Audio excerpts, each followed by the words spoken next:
వివాదం పైన supreme court entry ఇచ్చింది. ఇవాళ మధ్యాహ్నం 3:30లోగా కంచె గచ్చిబౌలి అంశం పైన నివేదిక ఇవ్వాలంటూ తెలంగాణ హైకోర్టు రిజిస్ట్రార్కు సుప్రీంకోర్టు ఆదేశం జారీ చేసింది. తదుపరి ఆదేశాలు వచ్చే వరకు కూడా చెట్లు నరక్కుండా చూడాల్సిన బాధ్యత కూడా సిఎస్ కు ఉంటుందని సుప్రీంకోర్టు ఆదేశాల్లో పేర్కొంది.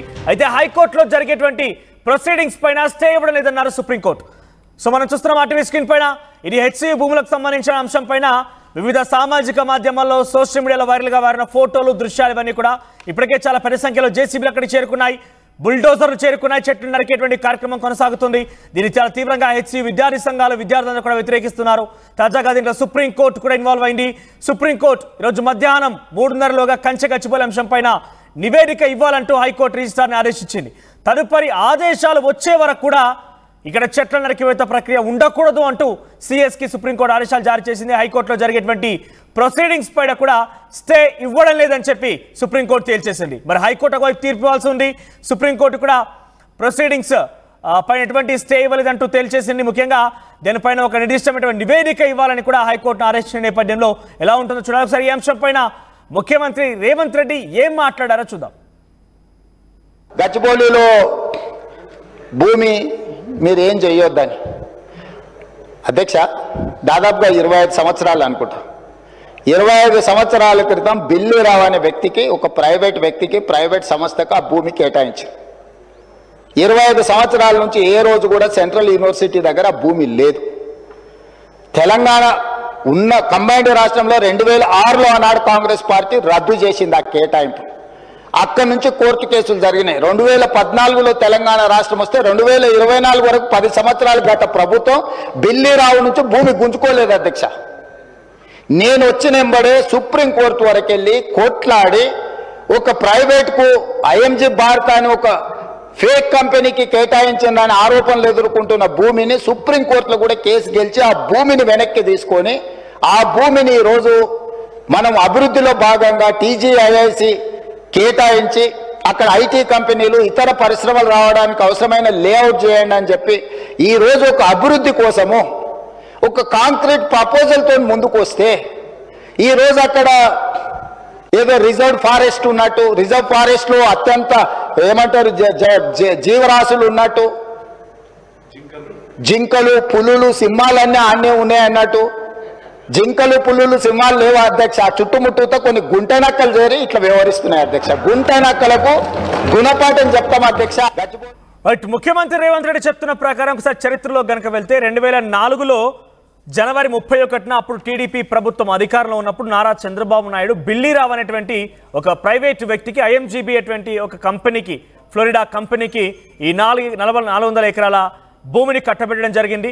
ఆ తర్వాత నుంచి కూడా ఆయన ఎటువంటి నిర్మాణం చేపట్టకపోగా దాన్ని పూర్తిగా కూడా అక్కడ ఉన్నటువంటి గైడ్లైన్స్, ఎందుకంటే భూమి కేటాయించబడిందో ఆ గైడ్లైన్స్ తొంగలో తొక్కేసి చాలా నిశ్శబ్దంగా ఉన్నాడు. ఈ నేపథ్యంలోనే ఇది ఎట్టి పరిస్థితుల్లో కేటాయింపు సరైనది కాదు అని చెప్పి వైఎస్ రాజశేఖర రెడ్డి ముఖ్యమంత్రి అయిన తర్వాత 2006 నవంబర్లో ఆ యొక్క ఒప్పందాన్ని రద్దు చేశారు, భూమి కేటాయింపు రద్దు చేస్తుందని తీసుకున్నారు. ఆ తర్వాత బిల్లిరావు కోర్టును ఆశ్రయించారు.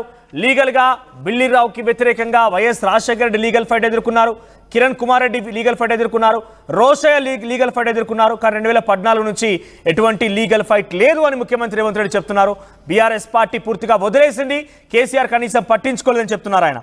ఆ తర్వాత తన ప్రభుత్వం అంటే ముఖ్యమంత్రి రేవంత్ రెడ్డి కాంగ్రెస్ పార్టీ అధికారంలో 2024లో వచ్చిన తర్వాత మేము సుప్రీంకోర్టు వరకు వెళ్ళి కొట్లాడి ఈ భూమిని తిరిగి ప్రభుత్వ భూమి అన్నట్టుగా తీర్పించుకున్నాము, రిటర్న్ వచ్చింది. అప్పుడు మేము దీన్ని పూర్తిగా కూడా మేము అభివృద్ధి చేయాలనుకున్నాము, ఆలోచనలో ఉన్నామని చెప్తున్నారు.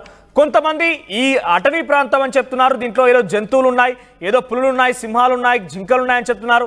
ఇక్కడ ఉన్నదల్లా కూడా దాని చుట్టూ కొన్ని గుంట నక్కలు చేరి రాజకీయం చేసి విద్యార్థులను రెచ్చగొట్టి రకంగా ఉద్యమాలు చేస్తున్నారని చెప్పి అటు ముఖ్యమంత్రి రేవంత్ రెడ్డి అసెంబ్లీ వేదికగా చెప్పుకొచ్చారు ఈ మాటని. అయితే తాజాగా మనం చూస్తున్నటువంటి ఫొటోస్ మొత్తం కూడా దీంట్లో దాదాపుగా ఈ వైరల్ అయ్యేటువంటి ఫొటోస్లో కూడా 50% 50% వరకు కూడా ఫేక్ ఫొటోసే ఉన్నాయి. అక్కడ పికాక్స్ అరవడం కానివ్వండి, పికాక్స్ పరిగులు తీయడం, ఆ జేసీ ఈ ఫోటో కూడా డెఫినెట్గా చాలా మంది ఫ్యాక్ట్ చెక్లో చూస్తే ఈ ఫోటో ఫేక్ అని కనబడుతుంది. సో ఇలా చాలా ఫేక్ ఫొటోస్ కూడా వైరల్గా మారాయి. అప్పుడే జెన్యూన్గా చేసేటువంటి పోరాటం కూడా నీరుగారిపోతుంది. జెన్యూన్గా హెచ్సి విద్యార్థులు చేస్తున్న పోరాటం కూడా పూర్తిగా నీరుగారిపోయే అవకాశం కనబడుతోంది.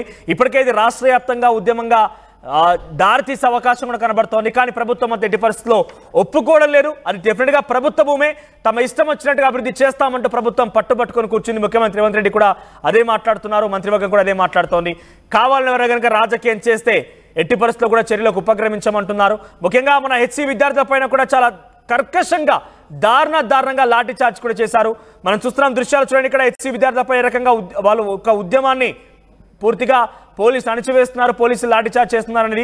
ఇంకా చాలా మంది టాలీవుడ్ ప్రముఖులు కానివ్వండి, సామాన్య జనం కూడా, హైదరాబాద్ పరిసర ప్రాంతాలకు సంబంధించినటువంటి సామాన్యులు కూడా ఈ ఉద్యమానికి మద్దతుగా నిలుస్తున్నారు. చూద్దాం మరి ఎక్కడి వరకు వెళ్తుందో. ఇప్పుడు సుప్రీంకోర్టు కూడా ఇన్వాల్వ్ అయిపోయింది. సుప్రీంకోర్టు ఎంట్రీ ఇచ్చి హైకోర్టు రిజిస్ట్రార్కి ఆదేశాలు జారీ చేసింది. వెంటనే దీనికి సంబంధించి పూర్తి నివేదిక ఇవ్వాలంటూ ఆదేశించింది. అటు సిఎస్ శాంతి కుమార్ని కూడా కొన్ని ఆదేశాలు జారీ చేశారు. మేము తదుపరి తీర్పు ఇచ్చేంత వరకు, సుప్రీంకోర్టు ఆదేశాలు వచ్చేంత వరకు కూడా, లేదంటే ఈ మధ్యాహ్నం 3:30లోగా కంచెగచ్చిబౌలికి సంబంధించిన అంశం పైన హైకోర్టు రిజిస్ట్రార్కి అవకాశం కల్పి సుప్రీంకోర్టు ఆదేశం జారీ చేసింది. తదుపరి ఆదేశాలు వచ్చే వరకు శాంతి కుమార్ అయితే సిఎస్ ఉన్నారో ఎట్టి పరిస్థితుల్లో కూడా చెట్లు నరకూడదు అని చెప్పి తన పేరును మెన్షన్ చేస్తూ కూడా ఆదేశాలు జారీ చేశారు. ఒకసారి మళ్ళీ ముఖ్యమంత్రి రేవంత్ రెడ్డి ఏమన్నారో వినండి. ఈ ఉద్యమం పైన మీ అభిప్రాయం ఏంటి కామెంట్ చేయండి. గచ్చిబౌలిలో భూమి మీరు ఏం చేయొద్దని అధ్యక్ష, దాదాపుగా 25 సంవత్సరాలు అనుకుంటా. 25 సంవత్సరాల క్రితం బిల్లీరావు అనే వ్యక్తికి, ఒక ప్రైవేట్ వ్యక్తికి, ప్రైవేట్ సంస్థకు ఆ భూమి కేటాయించారు.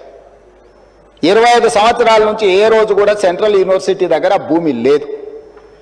తెలంగాణ ఉన్న కంబైన్డ్ రాష్ట్రంలో 2006లో ఆనాడు కాంగ్రెస్ పార్టీ రద్దు చేసింది ఆ కేటాయింపు. అక్కడి నుంచి కోర్టు కేసులు జరిగినాయి. 2014లో తెలంగాణ రాష్ట్రం వస్తే 2024 వరకు 10 సంవత్సరాలు గత ప్రభుత్వం బిల్లీరావు నుంచి భూమి గుంజుకోలేదు అధ్యక్ష. నేను వచ్చినెంబడే సుప్రీంకోర్టు వరకు వెళ్ళి కొట్లాడి ఒక ప్రైవేట్కు ఐఎంజీ భారత్ అని ఒక